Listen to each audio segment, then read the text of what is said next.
యొక్క మాటలు తెలియజేస్తున్న సత్యం మనం గ్రహించాలి. అయితే ఇంత స్పష్టంగా దేవుడు తెలియజేస్తున్నాడు. రోజులు మనము కాదని, వాస్తవంగా చెప్పాలంటే ఏది కూడా మన చేతిలో లేదని, మన చేతిలో ఉన్నది కూడా అది నీది కాదని కూడా మరొకసారి మీరు గుర్తెరగాలి. ఎందుకంటే అపోస్తలుల కార్యం 1వ అధ్యాయం 7వ వచనంలో కూడా ఒక సత్యము అక్కడ తెలియజేస్తున్నాడు. ఏంటంటే దినములు ఏంటట, కాలములు సమయములు ఏంటట, కాలములను సమయములను ఆయన తన స్వాధీనం అందించుకొని ఉన్నాడు. వాటిని తెలుసుకుంటాం మీ పని కాదు, మన పని కాదు. మనం ఎంత ప్రయత్నం చేసినప్పటికీ కూడా ఎవరు కూడా కనుగొనలేరట. సమయం వృధా. కనుక మన చేతిలో లేని దాని గురించి మనకెందుకు ఈ ఆరాటం? ఏదైతే మనకు అప్పగించబడిందో అది మాత్రం చేస్తే చాలు కదా. కనుక ఈ యొక్క విషయాలన్నీ కూడా మనసులో పెట్టుకొని సమయం అయిపోతున్నప్పుడు దానికి తగిన రీతిలో మనల్ని మనం ఏం చేసుకోవాలట, దేవునికి యోగ్యముగా, దేవుడు మన పట్ల ఆయన ఏమైతే ఆశిస్తున్నాడో అది మాత్రం చేయడానికి మనం ప్రయత్నం చేద్దాం. కనుక ఇక్కడ ఇప్పుడు ఆలోచిద్దాం, మనకి ఈ సమయానికి ఉన్న సంబంధం ఏంటో కొన్ని విషయాలు నేను త్వరగా చెప్పి ముగిస్తాను. ఎవరు కూడా మాట్లాడకూడదు, ఎవరు కూడా నిద్రపోకూడదు కూడా. ఓకే. కనుక రేపటి దినాన్న ప్రత్యేకించి మరి బలారాధనలో మనం పాలు భాగస్థులు అవ్వాలంటే ఈ దినము మనం సిద్ధపాటు కలిగి ఉండాలి. ఈరోజు వినిన వాక్యము మిమ్మల్ని రూపాంతరము చెందించాలి. అలారా మీరు భూమి ఆకాశముల వైఖరి గుర్తింపు నెరుగుదురు, ఈ కాలము మీరు గుర్తింపు నెరుగురేలా అంటున్నాడు. అంటే ఇక్కడ ఉన్న వారందరికీ కూడా చూడండి, ఒకవేళ మీరు బయటికి వెళ్ళినప్పుడు ఆకాశం వైపు తేరిపాటిగా మనం కానీ గమనిస్తే, ఒకవేళ మబ్బుగా ఉందనుకోండి, మబ్బు పట్టేస్తే మనకి ఒక గుర్తు ఏంటంటే వర్షం వచ్చేలాగా ఉంది కదండి అని గబగబా మీరు ఆరవేసినాక ఈ యొక్క వస్త్రాలు ఏవైతే ఉన్నాయో అవన్నీ కూడా తీసేసి లోపల పెట్టేసుకోవడం అలా చేస్తారు. అంటే మీకు ఒక చిన్న అవగాహన ఉంది, ఎవరు మీకు చెప్పరు. కానీ ఆ సూచన చూసినప్పుడు, ఆ పరిస్థితి చూసినప్పుడు మబ్బు పడితే వర్షం రావడానికి అవకాశం ఉంటుంది అని మీరు ఆ కాలంలో మీకు తెలుసు. దానికి తగిన రీతిలో మిమ్మల్ని మీరు సిద్ధపాటు చేసుకుంటారు. అందుకనే అంటున్నాడు దేవుడు ఇక్కడ ఏంటట, వేషధారులారా మీరు భూమి ఆకాశముల వైఖరి గుర్తించారు. అంటే ప్రపంచంలో జరుగుతున్న మార్పులను గుర్తించగలుగుతున్నారు, వాటిని తెలుసుకోగలుగుతున్నారు. కానీ నా రాకడని మాత్రం మీకు తెలీదా? ఎంత ఎంత భయంకరమైన స్థితిలో మనం ఉన్నాం. కాబట్టి ఈ కాలమును మీరు గుర్తింపు నెరుగురేలా ఎందుకు తెలుసుకోలేకపోతున్నారు అంటే, ఇక్కడ సింపుల్గా ఒక అండర్స్టాండింగ్ మనం విందాం. ఏంటంటే మనిషి ఎప్పుడు కూడా వాడు ఏదన్నా దాని మీద ఫోకస్ పెట్టినప్పుడు, వారి యొక్క దృష్టి పెట్టినప్పుడు అది కష్టమైనా సరే నేర్చుకోవడానికి ఇష్టపడతారు. దాని గురించి ఏం చేస్తారంటే కొంత మట్టుకు కొంచెం అవగాహన చేసుకుంటారు. వాళ్ళకి తెలియకపోయినా తెలుసుకుంటారు, అంతే కదండి. అంటే ఏది మనకు అవసరమో అది మీరు తెలిసేసుకొని మీరు దాన్ని ఏదో ఒకటి చదువున్నా రాకపోయినా కూడా ఏదో ఒకటి మొత్తానికి తెలుసుకుంటారు.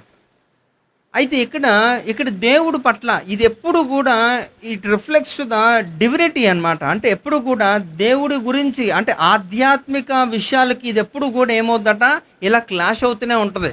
అంటే లోకానుసారమైన విషయాలు అతి కష్టమైనప్పటికీ కూడా అది తెలుసుకొని మొత్తానికి అది మీకు సౌలభ్యంగా మీరు మార్చుకుంటారు. కానీ దైవిక విషయాలు, దేవునికి సంబంధించిన విషయాలు మాత్రం మీరు ఏం చేస్తారంటే కొంచెం అలక్ష్యం చేస్తారు, కొంచెం నిర్లక్ష్యాన్ని చూపిస్తారు. ఏముందిలే, పర్లేదులేండి, ఇప్పుడు మాకు తెలుసుకోకపోతే ఏమవుతుంది అన్నట్టుగా మీరు వ్యవహరిస్తుంటారు అన్నమాట. అందుకనే దేవుడు అంటున్నాడు, అలాంటి వారిని ఏమంటున్నాడంటే వేషధారులారా అని ఇక్కడ ఒక ప్రస్తావన ఇవ్వబడింది. వేషధారులారా అంటున్నాడు. అంటే అన్నీ మీరు తెలుసుకుంటారు కానీ నా రాకడ గురించి మాత్రం మీరు తెలుసుకోరు అన్నట్టుగా దేవుడు బాధపడుతూ చెబుతున్న సందర్భం అది. కాబట్టి ఇక్కడ కనీసం కొంతమందికి అయితే దేవుడు వస్తున్నాడు అనే ఆలోచన కూడా మైండ్లోకి రాదట. అంటే దేవుడు ఉన్నాడని, దేవుడు వస్తాడని అలాంటి కనీసం, అంటే దేని గురించి అన్న మనం ఎక్కువగా ఆలోచిస్తున్నప్పుడు అది మన మైండ్లో ఉంటుంది. దాని గురించి ఏం చేస్తాడో మనం సిద్ధపరచుకుంటాం. దానికి తగిన రీతిలో మనం ఏం చేస్తాడో ముందుకెళ్తూ ఉంటాం. కానీ ఇక్కడ అసలు అలాంటి యొక్క వైఖరి, అలాంటి యొక్క ఆలోచన క్రమం కూడా కొంతమందికి దేవుని యొక్క రాకడ పట్ల లేకపోవడం నిజంగా దౌర్భాగ్యం అని చెప్పాలి. ఆ విషయం గురించి ఇక్కడ మాట్లాడుతున్నాను. అందుకని అపోస్తలుల కార్యం ఒకసారి చూద్దాం. అపోస్తలుల కార్యం 17వ అధ్యాయము 21వ వచనాన్ని చూస్తే, అపోస్తలుల కార్యము 17వ అధ్యాయం 21వ వచనం. ఎథెన్స్ వారందరూ అక్కడ నివసించి పరదేశులను ఏదో ఒక కొత్త సంగతి చెప్పుటయందును వినుటయందును మాత్రమే తమ కాలము గడుపుకొనిచుండువారు. ఓకే, ఇక్కడ చూసారా, ఏథెన్స్ వారందరూ కూడా అక్కడ నివసించు పరదేశులను ఏదో ఒక క్రొత్త సంగతి చెప్పుటయందును వినుటయందు మాత్రమే తమ కాలము గడుపుచున్నారట. అంటే కొంతమంది ఏం చేస్తారంటే, ఇక్కడ కూడా ఏథెన్స్ అనే ఒక పట్టణంలో, రోము అనే పట్టణంలో, ఏథెన్స్ అనే ఒక ప్రాంతంలో ఇక్కడ ఉన్న ప్రజలు కూడా వారి యొక్క ఆలోచన ఎలా ఉంటుందంటే, ఏదైనా కొత్త సంగతి వినాలి చెప్పాలి అన్నమాట. ఇప్పుడు మీరు కూడా చూడండి, ఈ యొక్క టెక్నాలజీ ఎంతగా డెవలప్ అయిపోయిందంటే, అందరూ కూడా మొబైల్ ఫోన్స్ యూజ్ చేస్తున్నప్పుడు చాలా విషయాలు, వాస్తవాలు అవాస్తవాలు కూడా సర్క్యులేట్ అవుతూ ఉంటాయి. మనకి మెసేజ్ రూపంలో వస్తున్నప్పుడు అది ఎంతవరకు కరెక్టు అనేది కూడా కనీసం ఆ ఆలోచన కూడా లేకుండా we will just forward it, అంతే కదా. దాని గురించి పూర్తి అవగాహన లేకుండా కూడా అది మనకి కొత్తగా అనిపించినప్పుడు దాన్ని వెంటనే 10 మందికి ఫార్వర్డ్ చేస్తూ ఉంటారు అన్నమాట. అందుకనే ఒక మాట వాడుతున్నారు ఈ మధ్యకాలంలో, వాట్సాప్ యూనివర్సిటీ అట కదండి. యూనివర్సిటీలు చాలా, విశ్వవిద్యాలయాలు చాలా ఉన్నాయి, మంచి ప్రసిద్ధివి, మంచి జ్ఞాన సంబంధమైనవి. కానీ ఈ పనికిరాని దాంట్లో వచ్చినవన్నీ కూడా అందులో ఎంతవరకు జ్ఞానం ఉంటుంది? అదొక విశ్వవిద్యాలయంగా పరిగణిస్తే ఏం చేస్తారు, అందులో వచ్చిన ప్రతి చెత్త కూడా వీడికి తెలియదు, ఆ పంపించడానికి తెలియదు. కానీ మీరు అది చూసి ఆహా ఓహో అనుకుని అందరికీ సెండ్ చేస్తూ ఉంటారు. అవన్నీ కూడా ఫేకే చాలా మటుకు. కనుక ఇక్కడ కూడా ఏంటట, క్రొత్తవి వింటారట, క్రొత్తవి చెప్పడానికి వింటారట, అంతే. అంటే కొందరు మైండ్ ఎలాగుందంటే అంటే మనందరం కూడా ఎలాంటి కాలంలో ప్రయాణం చేస్తున్నామో మీరు అర్థం చేసుకోవాలి. మొదటిది ఏంటట, ఎలాంటి కాలంలో ఉన్నామట మనందరం కూడా, లోక సంబంధమైన విషయాలన్నిటి పట్ల మీకు ఒక అవగాహన ఉంటుంది. బయట మబ్బు వస్తే దాని వెనకాతల వర్షం వస్తుంది అనే కనీసం ఇంగితం ఉంది, కానీ దేవుడు రాకడ పట్ల ఏమీ అవగాహన లేదు అనే కాలంలో మీరున్నారు. అలా ఇక్కడ కూడా చూస్తే ఏంటట, క్రొత్త విషయాలు వింటారు, క్రొత్త విషయాలు చెప్పాలనుకుంటారు, కానీ అంతకు మించి నాకు దేవుడు రాబోతున్నాడు అనే విషయం గురించి కూడా ఎవరికి పట్టింపు లేదట. ఇవన్నీ కూడా మీరు ఆలోచించాలి. ఇంకా చూద్దాం కదా, 2 తిమోతి పత్రిక 4వ అధ్యాయము 4వ వచనాన్ని కూడా చూస్తే,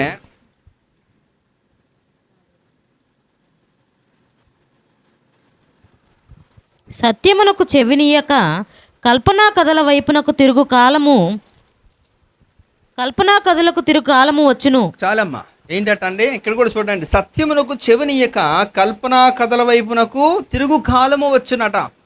అంటే సత్యానికి వారు చెవిని కొనక ఇంకేం చేస్తారట, కల్పనా కథల వైపు వారు ఏం చేస్తారట, తిరిగిపోయే కాలం వస్తుందట. ఈ రోజుల్లో మీరు ఆలోచించండి, ఇప్పుడు యేసు ప్రభు వారు కూడా ఇదివరకు కొన్ని ఉపమానాల రీతిలో ప్రజలకి బోధ చేయడానికి కారణం ఏంటంటే, అందును బట్టి కొంత మట్టుకు సత్యాన్ని ప్రతిష్ఠించాలి, స్థాపించాలని ఉద్దేశం తప్ప కథ వలన ఎవరు కూడా మార్పు చెందరండి. అది వాడుకొని స్థాపించాలి, కానీ అదే ప్రధానంగా ఉంటుంది. వాక్యం ఉండకుండా ఓన్లీ కథలే ఉంటే చాలామందికి వాక్యం గుర్తుండదు. ఆ పాస్టర్ ఇక్కడ ఏం చెప్పాడు, అందులో ఏం జోకు పేలింది ఆ జోకునే పట్టుకుంటారు తప్ప అసలు ఆయన ఏ నిమిత్తము ఆ జోకో లేకపోతే కథ చెప్పాడు అనేది వదిలేస్తారు. ఇక్కడ కూడా మన సంఘం కూడా అంతే, చాలామంది అది చెప్పినాక జోక్ భలేగుందండి, ఆ కథ భలేగుందని పట్టుకుంటారు, కానీ దాని వెనక ఉద్దేశం ఏంటో వదిలేస్తారు. ఆ సందర్భం ఏంటి, ఆ రోజు ఎందుకు అలా చెప్పాల్సి వచ్చింది, ఆ వాక్యం ఎలా మిమ్మల్ని ప్రభావితం చేసింది అనేది మర్చిపోతారు.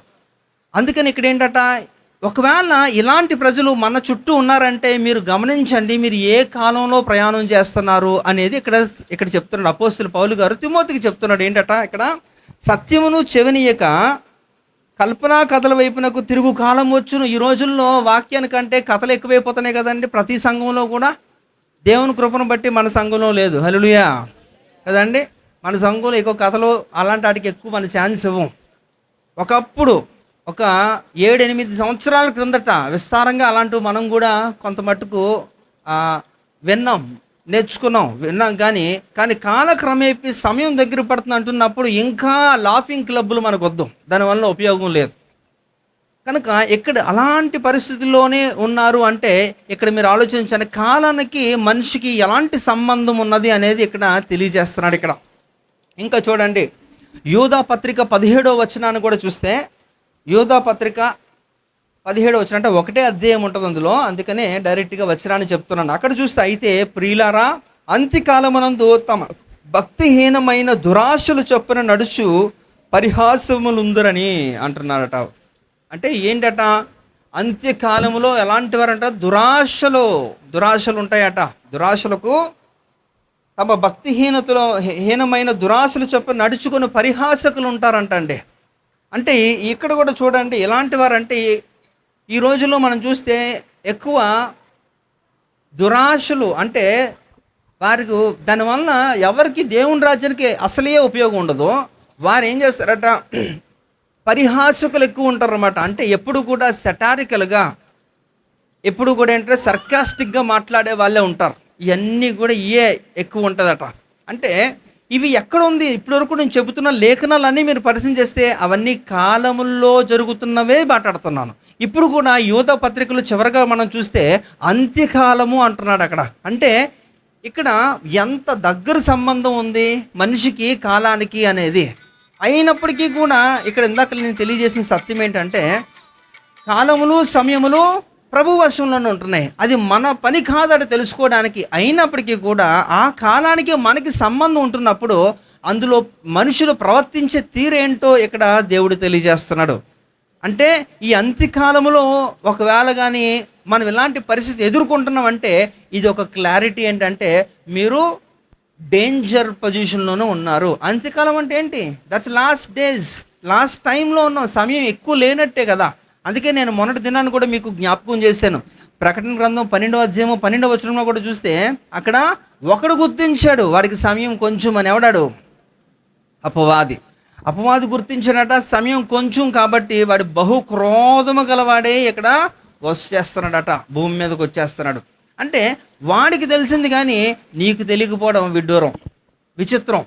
కనుక గుర్తుపెట్టుకోండి.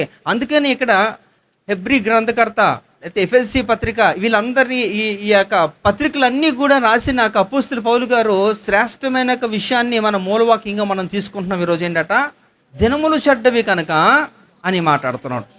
అంటే ఆయన చెబుతున్న ప్రతిదీ కూడా ఎంత సత్యమో మీరు ఆలోచించండి. అంటే సమయం పోతే మళ్ళా రాదు, డబ్బు పోతే మళ్ళా సంపాదించుకోవచ్చు, కానీ సమయం అనేది ఎంతో విలువైన. అందుకనే ఒక పెద్ద మనిషి అన్నాడు, టైమ్ ఈజ్ మనీ అట. అవునా? సమయము డబ్బుతో సమానం అట. అంతే. అంటే అది ఎంతో విలువైనది. నిజంగా దాని యొక్క సమయాన్ని గురించి మీకు కానీ కొంచెం అవగాహన ఉంటే దాన్ని ఎప్పుడు వేస్ట్ చేసుకోవడం, ఒక్క క్షణం కూడా వేస్ట్ చేసుకోరు. కానీ మీకు అది అర్థం అవ్వలేదని అనుకుంటారు. ఎంతకాలం కూడా మీరు పోరాటం చేసినా అందులో ఫెయిల్. కనుక ఇక్కడ మనం గమనిద్దాం. 16వ అధ్యాయంలో కూడా యోహాను సువార్త 16:2లో కూడా ఒకసారి చూస్తే, వారు మమ్మను సమాజ మందిరములో నుండి వెలివేయుదురు, మిమ్మును చంపు ప్రతివాడు తాను దేవుణ్ణి సేవించుచున్నాడని అనుకొని కాలము వచ్చుచున్నదట. ఇక్కడ కూడా చూడండి, ఇక్కడ ఈ రోజుల్లో మనుషుల్ని, దేవుని యొక్క ప్రజలని చాలా మట్టుకు హింసిస్తూ వారిని చంపుతున్నప్పుడు కూడా ఏమనుకుంటున్నారట, వారు ఏదో చేయాలనుకుంటున్నారట, కానీ వాళ్ళు ఏమీ చేయట్లేదు. అంటే అలాంటి కాలం వస్తుంది. అంటే ఈరోజు మనం బ్రతుకుతున్న ఇలాంటి యొక్క ఎరాలోనే, అంటే మనము జీవిస్తున్న ప్రస్తుత కాలంలోనే మనం ఎంతోమందిని మనం చూస్తున్నాం, వింటున్నాం. ఏమని? ప్రజలను చంపుతున్నారు. అవునా?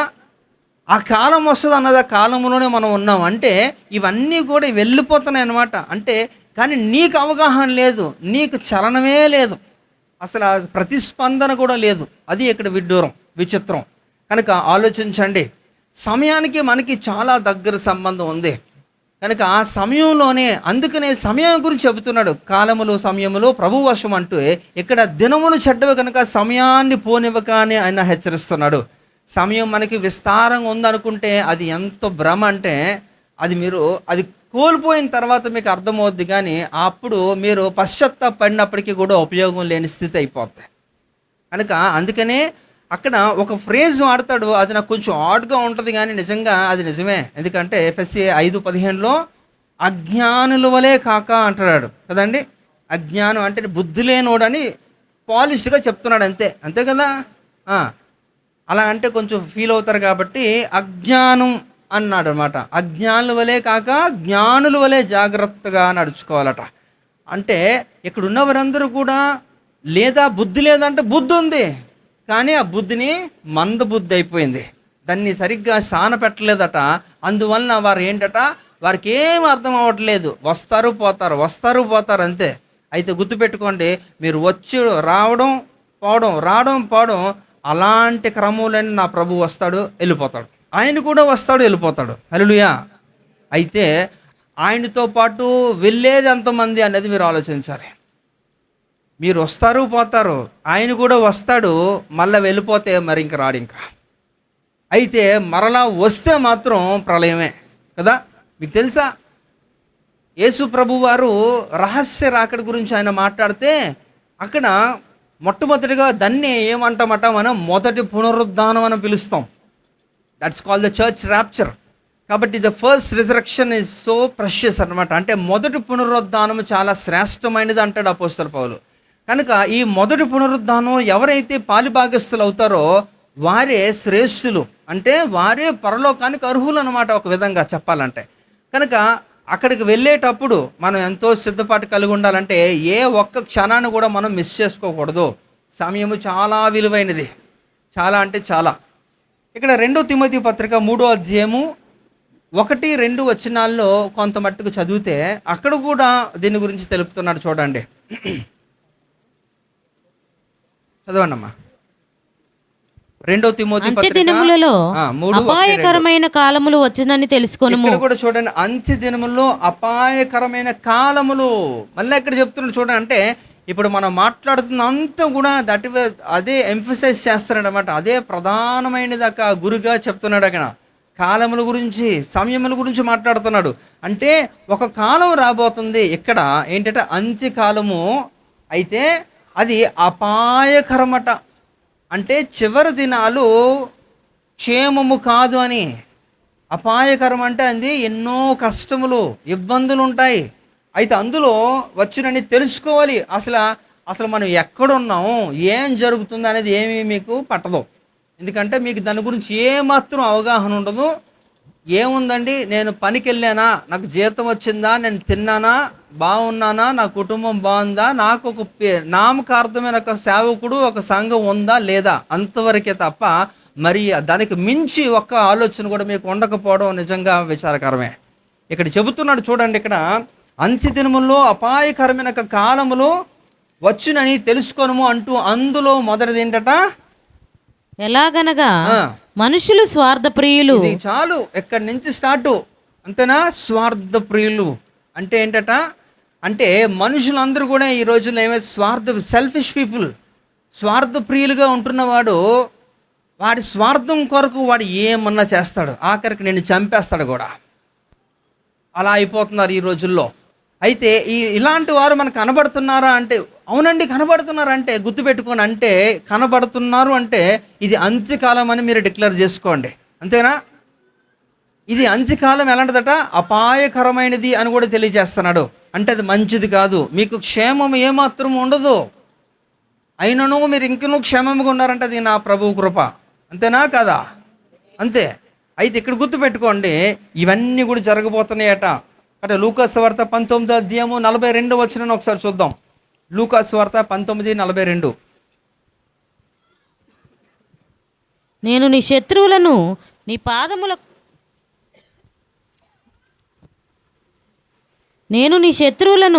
నీ పాదములకు పాదపీఠముగా ఉంచు వరకు. ఏం చదువుతున్నావు? లూకాసు వార్త 19:42. నీవును ఈ దినమందైనను సమాధాన సంబంధమైన సంగతులను తెలుసుకుని ఎడల నీకెంతో మేలు, కానీ ఇప్పుడు అవి నీ కన్నులకు మరుగు చేయబడినవి, నిన్ను దర్శించు కాలము నీవు ఎరుగుకుంటివి. ఏంటట, దేవుడే మిమ్మల్ని దర్శిస్తున్నప్పుడట, దేవుడు దర్శిస్తున్న కాలము కూడా మీకు తెలియకుండా మీరున్నారు. ఆయన దేవుడా కాదా అనే ఒక సందిగ్ధంలో ఉన్నారు ఫస్ట్ ఆఫ్ ఆల్. అయితే ఆయన అసలు వచ్చినట్టు కూడా మీకు తెలియదు, అంతేనా. అలాంటి పరిస్థితి ఎంత భయంకరం అండి. ఇక్కడ పరమగీతాల 5వ అధ్యాయంలో మనం చూసాం కదా, ఇక్కడ షులోమతిని దేవుడు దర్శించడానికి ప్రియుడు వస్తాడు. వచ్చి ఏం చేస్తారట, ఆయన పైన బయట తలుపు బయట ఆయన తలుపు కొడుతూనే ఉంటాడు. తలుపు కొడుతూ ఉంటే తను తీయడానికి ఎంత బద్ధకం అండి. ఎందుకట, జటామాంసి చేతికి రాసుకుందట. ఏంటది, ఒక సెంట్ రాసుకుంది. ఆ సెంటు చేతికి రాసుకుంది కాబట్టి ఎక్కడ ఇప్పుడు దిగి వెళ్ళి ఆ గెడ పట్టుకొని ఆ గెడ ఓపెన్ చేస్తే తన సెంటు పోద్దేమోనని చెప్పి తను వెళ్ళడానికి ఇష్టం లేదు. అయినా నేను ఇప్పుడేం వస్త్రము నేను మార్చుకున్నాను కదా, మళ్ళీ ఇప్పుడు నేను మార్చుకొని మళ్ళీ వెళ్ళాలా, అయ్యో నా కాలు కింద పెడితే మళ్ళీ అదే మురుకైపోద్ది కదా అని ఇలాంటి పనికిరానివన్నీ కూడా ఏం చేస్తున్నట్ట, ఇలాంటి ఆలోచన కలిగి ప్రభువు వారు బయట తలుపు కొడుతుంటే తలుపు తీయలేనంతగా, ఆ తర్వాత చూస్తే తలుపు తీసినప్పటికి ఆయన తలుపు తీసేటప్పటికి ఆయన వెళ్ళిపోతాడు. వెళ్ళిపోయిన తర్వాత అప్పుడు మాట రోడ్లంబడ పరిగెడతా ఉంటుంది అనమాట. నా ప్రభువు మీకు కనబడ్డా, నా ప్రాణి ప్రియుడు కనబడ్డా, ఎన్ని మాటలు మాట్లాడుతూ ఉంటుంది.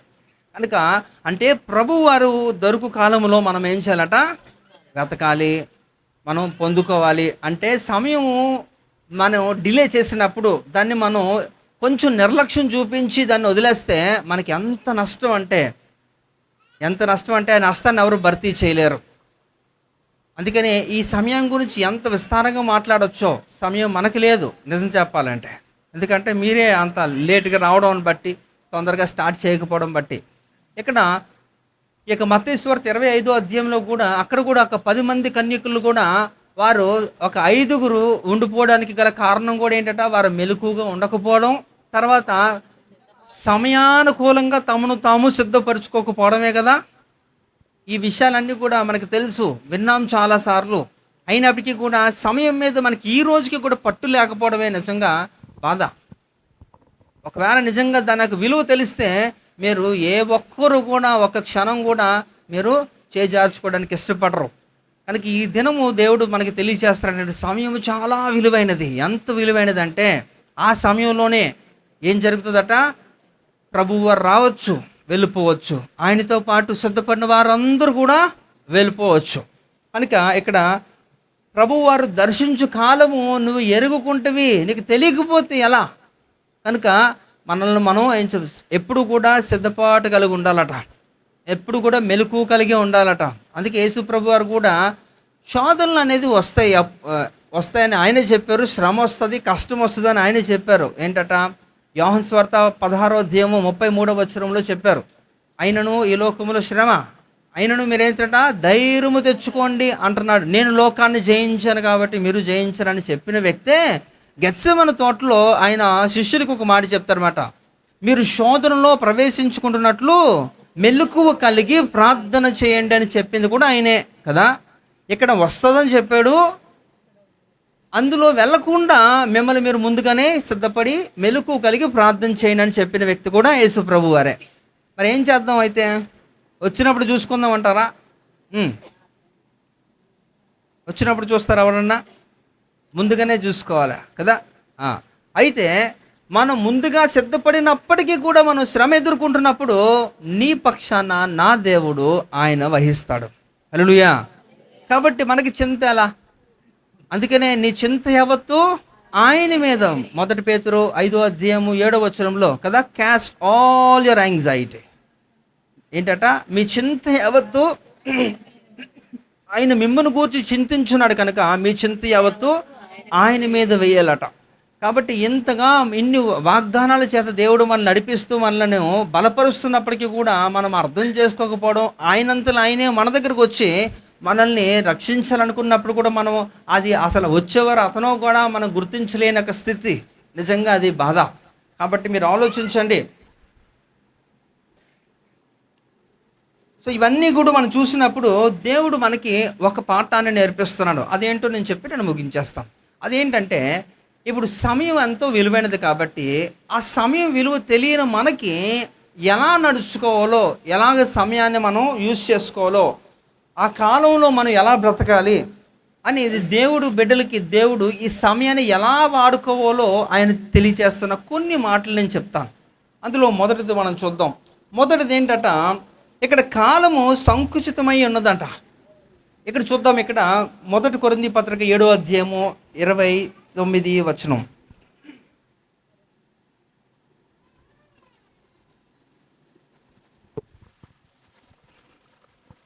సహోదరులారా, నేను చెప్పున్నదేమనగా, కాలము సంకుచితమై ఉన్నది గనుక ఇక మీదట భార్యలు కలిగిన వారు భార్యలు లేనట్టును, ఏడ్చివారు ఏడవనట్టును, సంతోషపడువారు సంతోషపడనట్టును, కొనువారు తాము కొనినది తామది కానట్టును, ఈ లోకము అనుభవించువారు అమితముగా అనుభవింపవనట్టును ఉండవలెను.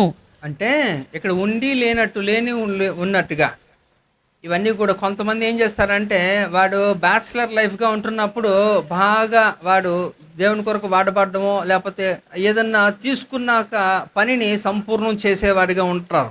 కానీ తర్వాత కాలంలో ఇదే వంక చూపిస్తూ ఉంటారు. అందుకని అంటే భార్యలు కలిగి ఉన్నవారు లేనట్టుగాను, అంటే దాని అర్థం ఏంటంటే అది ఒకటే కాదు, దేర్ ఆర్ మెనీ డిఫరెన్సెస్ చూపిస్తున్నారు అందులో. ఎందుకంటే కాలము సంకుచితమైనది, అది ఏంటంటే తక్కువైపోతుంది. దానివలన మీరు ఇన్కంప్లీట్గా మీరు వదిలేస్తారు పనిని. అందుకని ఇక్కడ ఎలాంటి విషయానికి వస్తే ఆదికాండం 5వ అధ్యాయము 23-24లో మనం చూస్తే ఇక్కడ హానోకు అనే ఒక భక్తుడు కనిపిస్తాడు.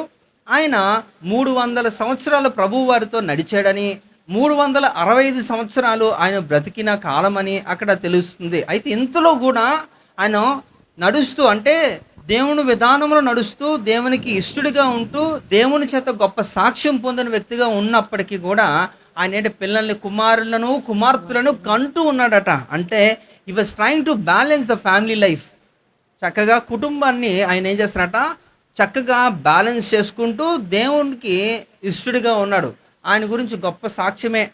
మీరు హెబ్రీ పత్రికలో కానీ మీరు కానీ చదివితే 11వ అధ్యాయం మీరు చదివారు అనుకోండి, ఒక 3, 4, 5 వచనాలు చూస్తే ఆయన గురించి అంత చక్కగా ఉంటుంది. అంటే నాకు తెలిసి మరి దేవుడు అలా అంతగా వేరే వాళ్ళకి సాక్ష్యం ఇవ్వలే, మరి ఆయనకే చెందింది అది. ఎందుకంటే ఇదే వంక చెప్పుకొని అందరూ తప్పించుకుంటారు కాబట్టి ఈ విషయంలో జాగ్రత్త, ఆయన ఉన్నాడు ఎగ్జాంపుల్ అని చెప్తున్నాడు.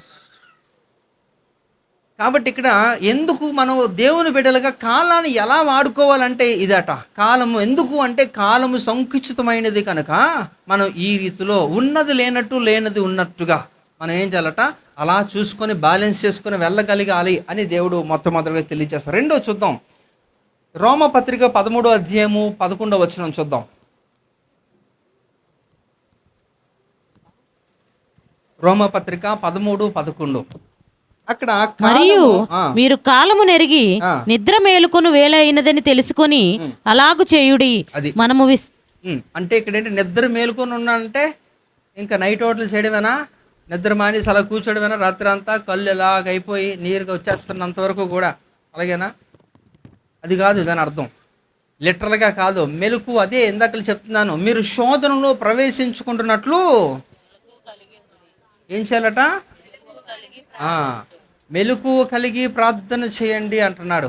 అంటే ఇక్కడ కూడా మనం ఏంటంటే ఆధ్యాత్మిక స్థితి ఎప్పుడూ కూడా అలర్ట్గా ఉండాలనేది. అంటే నీ యొక్క ఆత్మీయ స్థితి ఎప్పుడూ కూడా ఆరిపోకుండా దాన్ని ఎప్పుడూ రగిలిస్తూ ఏం చేయాలట, మెలకువ కలిగి అంటే అలర్ట్గా ఉండాలి. ఏది ఎలా వస్తుందో తెలియదు, ఏది ఎలా వచ్చినప్పటికీ కూడా నేను దాన్ని ఎదుర్కొనే అంతటి శక్తి బలము దేవుడు నాకు ఇస్తాడు అనే దాంతో నిరంతరము కూడా మనము ఆత్మీయంగా మనం బలంగా ఉండాలి. అందుకే ఇక్కడ చూడండి, ఇక్కడ అపోస్తలుడు పౌలు గారు వాస్తవంగా ఈ యొక్క చర్చ్ హిస్టరీస్ గురించి మనం కానీ తెలుసుకుంటే, అంటే ఎర్లీ చర్చ్ అంటే ఈ యొక్క ఆదిమ సంఘము ఒక సంఘపు చరిత్ర గురించి కొంత మట్టుకు మీరు తెలుసుకుంటే, అందులో ప్రధానంగా వాడబడుతున్న వాళ్ళు ఈ యొక్క అపోస్తలుడు పౌలు గారు కానీ, ఆ తర్వాత క్రమంలో వాళ్ళందరినీ కూడా నడిపిస్తూ వారిని ఒక ఉన్నతంగా స్థిరపరిచినాక ఈ యొక్క అపోస్తలుడు పౌలు భక్తుడే కానీ ఇంకా ఇతరు కొంతమంది జత పని వారుగా పనిచేసిన వారు మనకి బైబిల్ గ్రంథంలో మెన్షన్ చేసిన వారే కానీ, వీళ్ళందరి గురించి మీరు గమనించండి. వారి యొక్క చరిత్ర కొంత మటుకు చాలా ఇన్స్పైరింగ్ ఉంటుంది, అంటే చాలా స్ఫూర్తిదాయకంగా ఉంటుంది అందులోని. కానీ ఇప్పుడు వాళ్ళు అలాగ అనుకొని వాళ్ళు ఏమైనా మహామహుల పెద్ద బలవంతుల అంటే అందరూ కూడా బలహీనులే. శారీరకంగా వారిని వాళ్ళ యొక్క స్టేచర్ చూస్తే ఏదో ఒక సమస్యలు ఉన్న వాళ్ళే, కానీ సమస్యలు ఉన్న వాళ్ళే చాలా బలహీనులే. కానీ ప్రపంచాన్ని 3 సార్లు ఆ కాలంలోనే ఆ కొద్ది దేశాల్లోనే అలా తిరిగేసి వచ్చేసాడట ఎవరు, ఈ యొక్క అపోస్తలుడు పౌలు. అందుకనే 3 మిషనరీ ట్రిప్స్ గురించి మాట్లాడతారు. 3 మిషనరీ ట్రిప్పుల గురించి అపోస్తలుడు పౌలు గారు చేసిన ఒక గొప్ప యొక్క పరిచర్యని చాలా వివరణాత్మకంగా ఈ యొక్క చరిత్రలో పొందుపరిచారు. అలాగే బైబిల్ గ్రంథంలో కూడా కొంత మట్టుకు మనకు ఉంటుంది. అంటే ఇవి ఎందుకు చెప్తున్నానంటే, ఆయన బలహీనుడు, ఆయనకి కండ్లు సమస్య ఉంది. అంటే కంటి చూపు ఆయనకి సరిగ్గా ఉండదు, ఎప్పుడు కూడా నీళ్లు కారుతూనే ఉంటుంది. అదే కాకుండా పెద్ద పేగు సమస్య ఒకటి ఉంది. అంతేకాదట ఆయనకి కాళ్ళు రెండు కూడా ఇట్స్ బౌ లెగ్స్ అంటారు అనమాట. అంటే దొడ్డి కాళ్ళు అంటారు కదా, అలా ఉంటుందట. ఆయన ఎక్కువగా అలాగున్న వాళ్ళు స్ట్రైట్గా పరిగెత్తలేరు, ఎక్కువ కష్టం, వాళ్ళకి స్టామినా తక్కువ ఉంటుంది. సో అలా అంటే శారీరకంగా బలహీనులు. అందుకనే గలతీయులకు రాసిన పత్రికలో ఆయన అంటారన్నమాట, సాధ్యమైతే మీ కళ్ళు ఊడబీకి నాకు ఇస్తానని మీరు చెప్పారు, అది ఎంతో అది మరవలేనిది అని ఆయన గురించి చెబుతూ ఈయన ఏడుస్తాడు అపోస్తలుడు పౌలు గారు.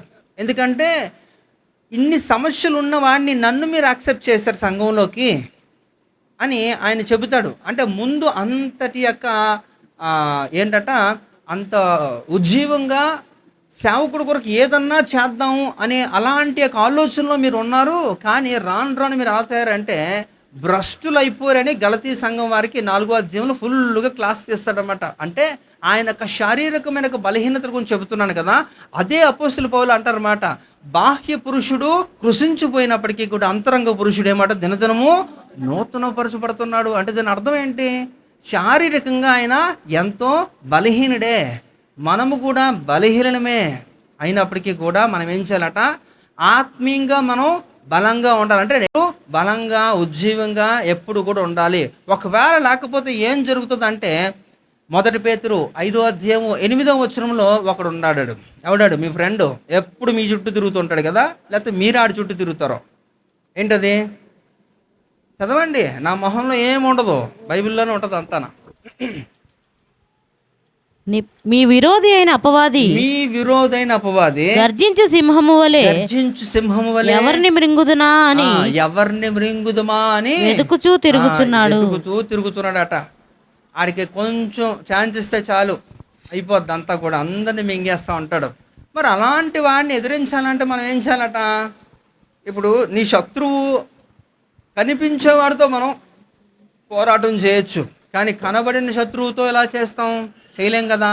అందుకనే ఎఫెసీ రాసిన పత్రిక 6వ అధ్యాయము 12వ వచనంలో అపోస్తలుడు పౌలు చెప్తారు, మీరు పోరాడుతున్నది శరీరులతో కాదు కానీ 4 గుంపుల గురించి చెప్తాడు అక్కడ, చదవాలి.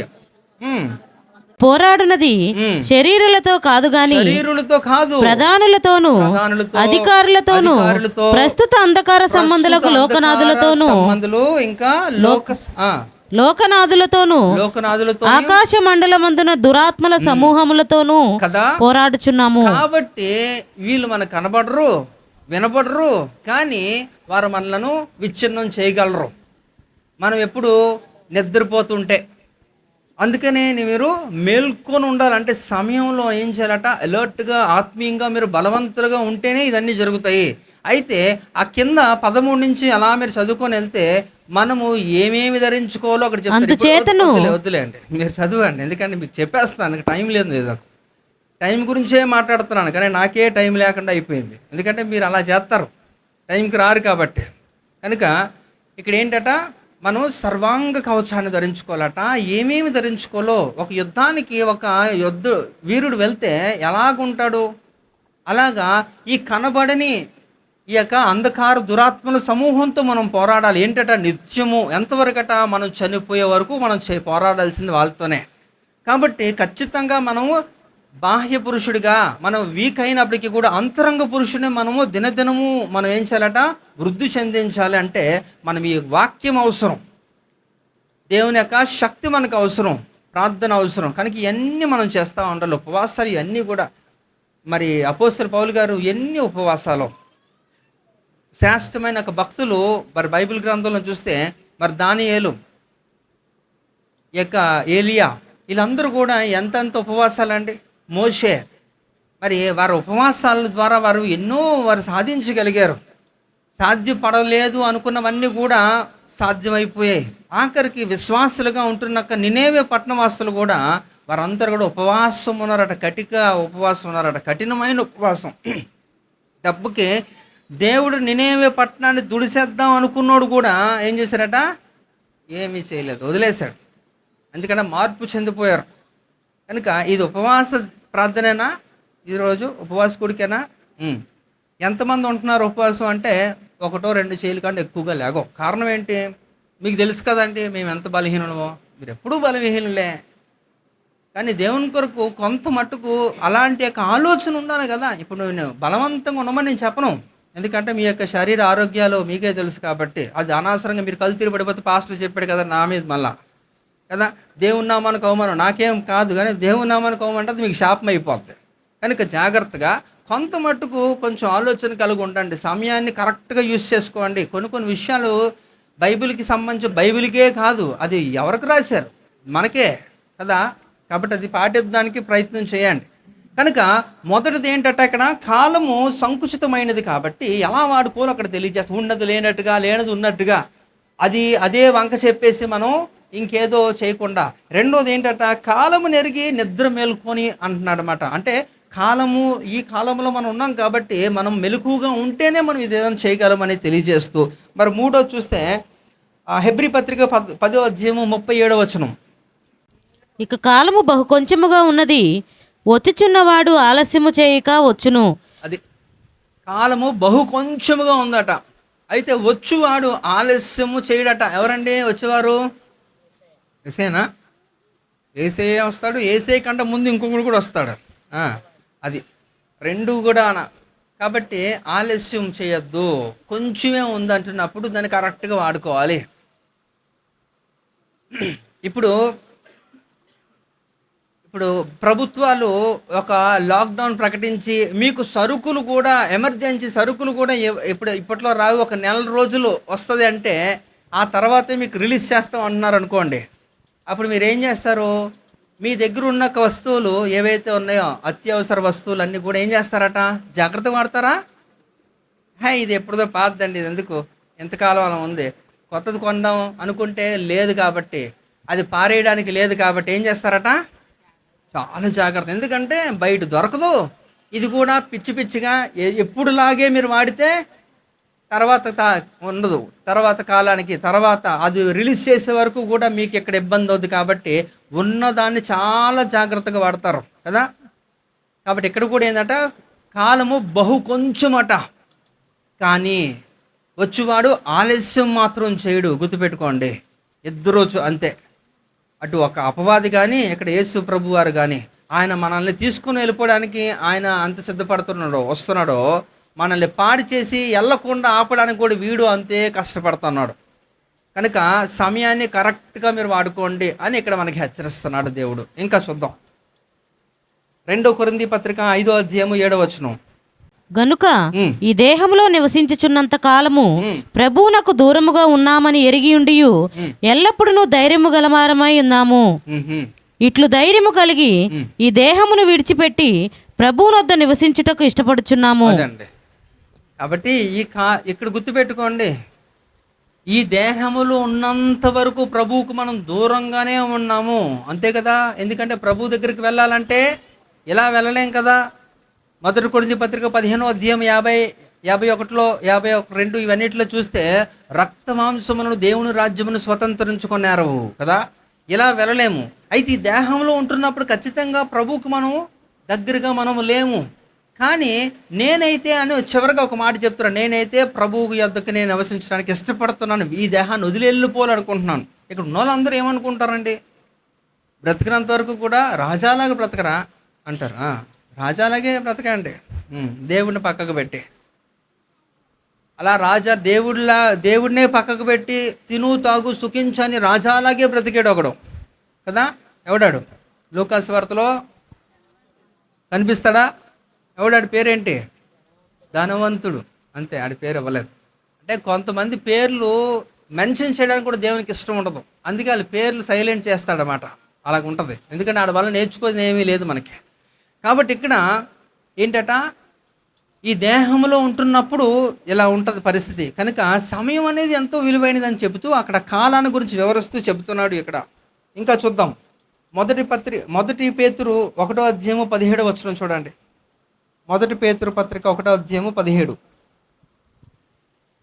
పక్షపాతము లేకుండా క్రియలను బట్టి ప్రతి వానిని తీర్పు తీర్చువాడు తండ్రి అని మీరు ఆయనకు ప్రార్థన చేయుచున్నారు గనుక మీరు పరదేశులో ఉన్నంత కాలము భయముతో గడుపుడి. అదండి, మీరు పరదేశులై ఉన్నంత కాలము భయముతో గడపాలట కదండి. జాగ్రత్త అంటే భయము చాలా. ఎందుకంటే ఒకవేళ భయం లేదనుకోండి, మనకి అసలు జ్ఞానమే ఉండదు భయం లేకపోతే. అయితే ఆ భయం అంటే ఏ భయం? మళ్ళీ ఇక్కడ కూడా ఇక్కడ లోక సంబంధమైన వాటి పట్ల మీరు భయం కలిగి ఉండకూడదు. ఏదో చీకటి అంటే భయం అని, దొంగ అంటే భయం అని, పురుగు అంటే భయం, ఇది కాదు. ఇక్కడ దేవుడు అంటే భయం కలిగి ఉండాలి. అందుకే యెహోవా యందు భయభక్తులు కలిగి ఉండట జ్ఞానముకు మూలము. కాబట్టి దేవునికి లోబడితే మనకి జ్ఞానం వస్తుంది. ఆ జ్ఞానం వస్తే నీ ఇల్లు నువ్వు కట్టుకుంటావు. నీకు తెలుసు ఎలా నిన్ను సిద్ధపరచ చేసుకోవాలో, నీ కుటుంబాన్ని ఎలా రక్షించుకోవాలో నీకు తెలుస్తుంది. అందుకనే దేవుడు ఆ భయం ఇచ్చినప్పుడు ఆ జ్ఞానం కలిగినోడట, దేవుడు మన కొరకు చేసిన గొప్ప త్యాగ ఫలితము ఎవడో మర్చిపోడట. ఉచితంగా మనం అందరం కూడా పొందుకున్నది రక్షణ కదా. ఆ రక్షణని ఏం చేయాలట? ఫిలిప్పీ రాసిన పత్రిక 2:12 ఆఖరి భాగంలో ఏముందట? మీ సొంత రక్షణను భయముతోనూ వణుకుతోనూ కొనసాగించుకోవాలట. కనుక దేవుడు మనకి అన్ని ఫ్రీగానే ఇచ్చాడు. అయితే దానికి ఒక కండిషన్ పెడుతున్నాడు. ఇది జాగ్రత్తగా ఉండాలంటే నువ్వు ఇలా యాక్ట్ చేయాలా, ఎలా ఉండాలి అని చెప్తున్నాడు. ఆ రక్షణని మనం ఎలా పడితే అలాగా మనం ఉంచుకోలేం, ఎలా పడితే అలా ట్రీట్ చేయలేం. దాన్ని ఏం చేయాలట? దానికి ఒక పద్ధతి. అది మన దగ్గర ఉండాలి అంటే, దాన్ని కోల్పోకుండా ఉండాలంటే మనం ఎప్పుడు కూడా దేవునికి లోబడుతూనే ఉండాలి కదా, దేవునికి భయపడుతూనే ఉండాలి. ఇన్ఫ్యాక్ట్ ఇక్కడ ఇంకొక పదం కూడా, భయముతోను వణుకు అంటున్నాడు. ఇక్కడ భయం అంటది ఓకే, వణకడం అంటే మలేరియా రావాలి మీకు, అంతేనా? అప్పుడే వణుకుతారు, చలి చలి చలి అంటే కనీసం ఆ థాట్ వచ్చింది అనుకోండి, దేవునికి నేను విరుద్ధంగా ఉన్నానంటే నీకేమలట లోపల అలా అయిపోవాలట అలాగా. కానీ ఈ రోజుల్లో అస్సలు ఎందుకు అంటే హృదయము ఎంతో ఘోరమైనది, అది వ్యాధి కలది అని ఇర్మియా చెప్తాడు కదా. ఎందుకంటే అది హృదయంలాగా లేకపోవడం వలన, ఇది మాంసపు గుండె అయితే ప్రతిస్పందిస్తుంది. కాబట్టి ఇక్కడ ఏంటట?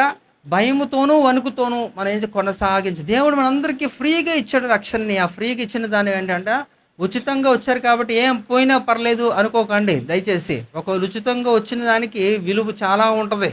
ఎందుకంటే ఒకవేళ కానీ దేవుడు కానీ ఒక వేళ కానీ పెడితే ఎవడు కూడా కొనుక్కోలేడు. అంబానీ కాదు కదా, వాడి యొక్క అమ్మ నాన్న కూడా కొనలేరు, అంత ఎవరు కూడా కొనలేనంతది. అందుకని ఇక్కడ చాలా జాగ్రత్తగా దాన్ని కోల్పోద్దని ఇక్కడ హెబ్రీ పత్రిక 2:3 కూడా, ఎంత గొప్ప రక్షణను నిర్లక్ష్యము చేసిన ఎడల మీరు ఎలాగ తప్పించుకుందరు కదండి. చాలా జాగ్రత్తగా, అందుకే సమయాన్ని ఇక్కడ అనుకూలంగా మనం తీసుకొని వెళ్తున్నాడు, మనకి తెలియజేస్తున్నాడు. ఇగో ఈ విధంగా వాడుకోండి అంటున్నాడు. ఇంకా చూద్దాం, 1 పేతురు 4:2. 1 పేతురు 4:2 అట్టి మనస్సును ఆయుధముగా ధరించుకొనుడి.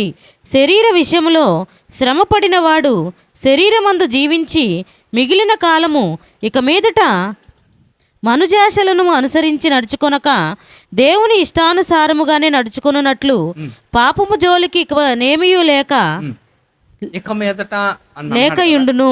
రైట్. కాబట్టి చూసుకోండి, ఇక మీదట అంటే ఏంటట? గడిచిన కాలం అంతా కూడా వేస్ట్ అయిపోయింది, కానీ అట్లీస్ట్ ఇంకా నువ్వు బ్రతికిన కాలం అంతా కూడా దేవునికి అంగీకారంగా, పూర్ణ అంగీకారంతో నువ్వు దేవుని చేత మీరు అంగీకరింపబడాలి అనేది దేవుని ఉద్దేశం. కాబట్టి జాగ్రత్తగా చెప్తున్నాడు. కనుక ఈ సమయం గురించి ఇన్ని మాటలు చెప్తున్నాడంటే ఇది ఎంత విలువైనది, ఇది మనకి ఎలా సంబంధం అంటే ప్రతిదానికి కూడా ఇది ఒక మనిషితో ఇది ప్రయాణం చేస్తుంది. గుర్తుపెట్టుకోండి, ఒక విధంగా చెప్పాలంటే దేవుడు ఈ సృష్టిని అలా చేసినప్పుడు అందులో సృష్టి ముందా మనిషి ముందా? సృష్టే ముందు కదా. ఒక విధంగా చెప్పాలంటే మన అన్నిటికంటే కూడా సీనియర్స్ అని చెప్పాలో, లేకపోతే మంచి ఫస్ట్ ర్యాంక్ అని చెప్పాలో, అన్నీ కూడా ఈవెన్ ఈ యొక్క చెట్లు కానీ లేకపోతే ఈ యొక్క సృష్టిలో ఉంటున్నవి కానీ ఇవన్నీ కూడా మనకంటే ముందు ఇవన్నీ కూడా మనం 6వ దినాన్ని మనం చేశాడు మనల్ని ఇంకా జంతువుల్ని. ఎందుకంటే ఇక్కడ కూడా పోలిక చూసారా, దానికి కూడా అది కూడా నేను చెప్పాను, మీకు గుర్తుందో లేదో.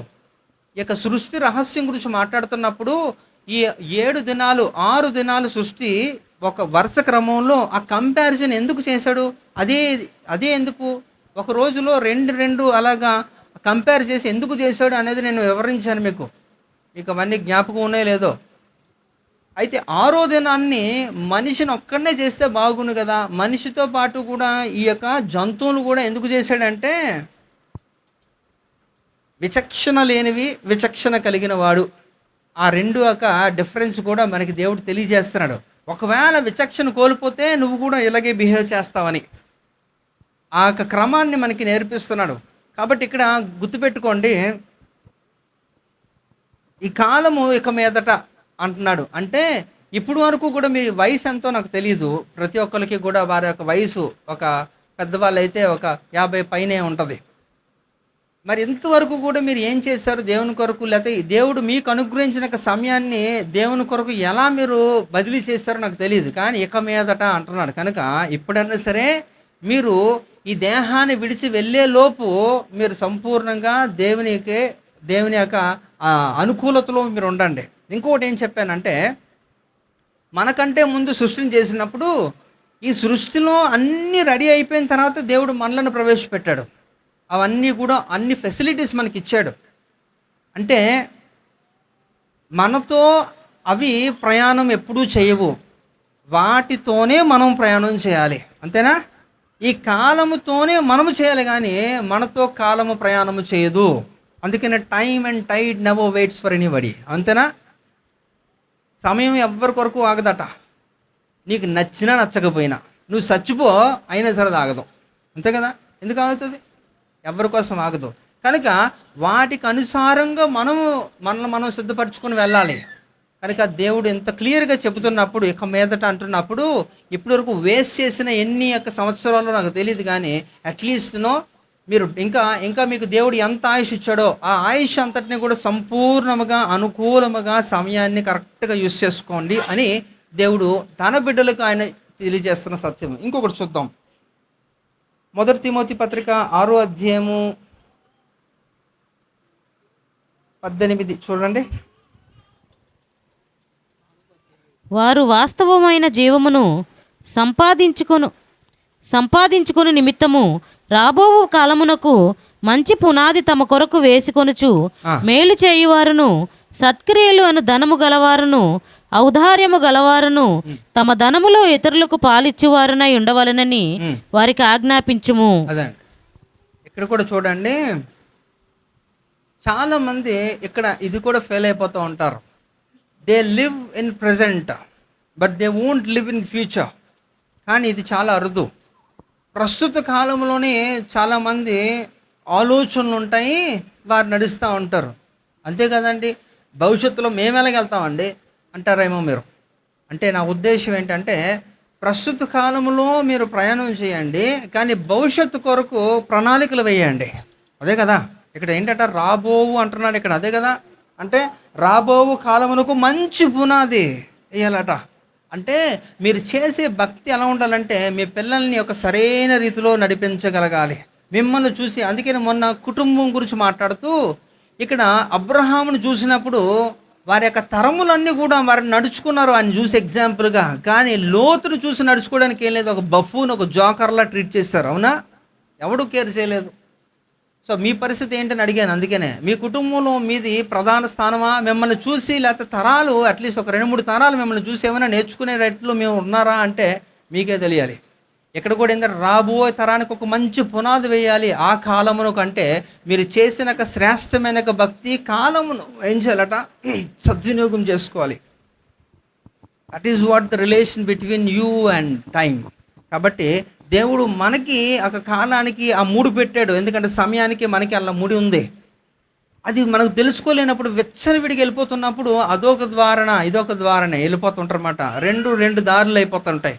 అప్పుడు మీరు క్యాచ్ చేయలేరు. ఎప్పుడు కూడా you have to balance it. కాలానికి అనుకూలంగా సమయానికి అనుకూలంగా వెళ్ళాలి. అంతేగాని దానికి విరుద్ధంగా వెళ్తానంటే నష్టపోయేది నువ్వే. అందుకనే ఇక్కడ ఎలా వాడుకోవాలో ఆయన బిడ్డలకి యొక్క 7 మాటల్లో మనం తెలియజేస్తున్నాం. కాబట్టి ఇవన్నీ కూడా చాలా విలువైనది. ఎందుకంటే నేడు రేపు నా ప్రియు యేసు. కనుక ఆయన వచ్చేస్తున్నప్పుడు మాత్రం గుర్తుపెట్టుకోండి, మనకి ఇంకేం ఉండదు. మీరు ముందుగానే ప్లాన్ చేసుకోకపోతే, ముందుగానే సిద్ధపడకపోతే ఏమీ జరగదండి, ఏమీ జరగదు. అక్కడ పాపం ఈ యొక్క 10 మంది కన్యకులు కూడా అందరూ కూడా పవిత్రులు, పరిశుద్ధులే, నీతిమంతులే, వారి మీద ఒక్క రిమార్క్ కూడా లేదు. కానీ చివరి రిజల్ట్ చూస్తే 5 మాత్రమే ఆ పెండ్లు కుమారుడితో లోపలికి వెళ్ళారు, 5 మాత్రం బయట ఉండిపోయారు. కారణం ఏంటండి?